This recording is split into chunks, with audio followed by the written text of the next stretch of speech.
De todas maneras, quiero presentarme. Yo soy portavoz de Coalición Canaria en el Parlamento de Canarias.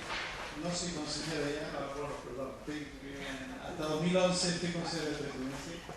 Y nuestro propósito de estar aquí es que, como nosotros promovimos una proposición no de ley en el Parlamento de Canarias con el objetivo de que se paralizara toda la parte sancionadora que establece el decreto de Mali. Porque, tal como señalaba Dori, en relación con el proyecto de decreto antes de su aprobación final por parte del gobierno, no había limitaciones por la tipología de suelo, y a nosotros también nos sorprendió la regulación final que establecía una regulación, una limitación por la tipología de suelo. En el debate que tuvimos los diferentes grupos parlamentarios, entre personas del Grupo Parlamentario Socialista, del Grupo Parlamentario Popular, y también del Grupo Parlamentario Nacionalista, llegamos a la conclusión de que no era ese un buen sistema de limitación de esa oferta. Y se habla mucho esta tarde en torno al modelo de comercialización, de peer-to-peer, la necesidad de que nos adaptemos a modelos de economía colaborativa, en fin. En el debate llegamos a la conclusión de que no debería haber límites respecto a la tipología del suelo, y lo que emplazábamos es un acuerdo.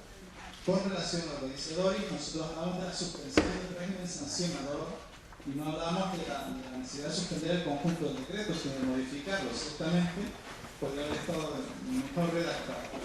Desde el punto de vista de los tiempos, es el gobierno, aquí está una directora general del gobierno, pero es el gobierno en su conjunto, no la Consejería de Turismo, el gobierno que aprueba el decreto.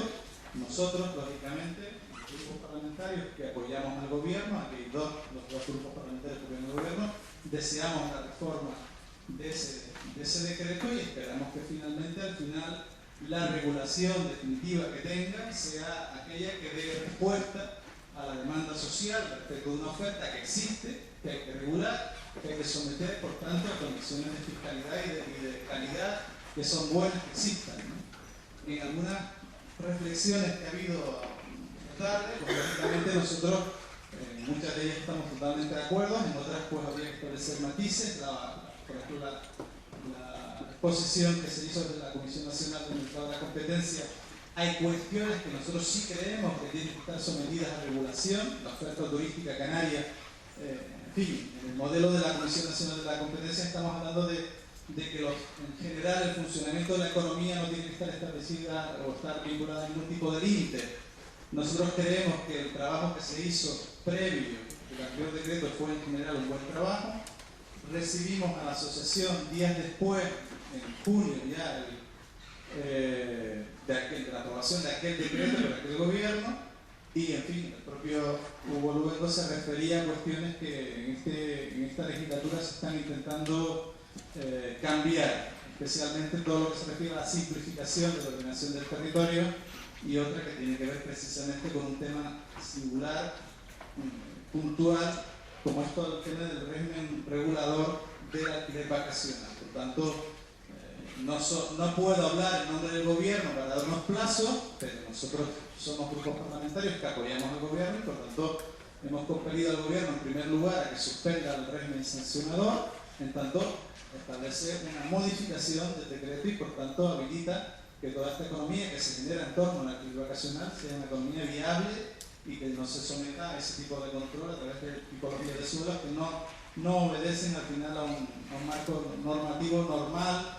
sobre todo quien conoce las diferentes zonas de Canarias donde se ubican el alquiler vacacional en general, ¿no? Zona turística, donde además tenemos muchos suelos residenciales o turísticos, mixtos, que también están prohibidos.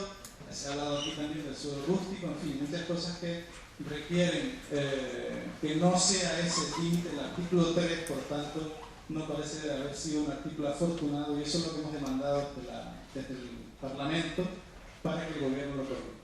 Muchas gracias.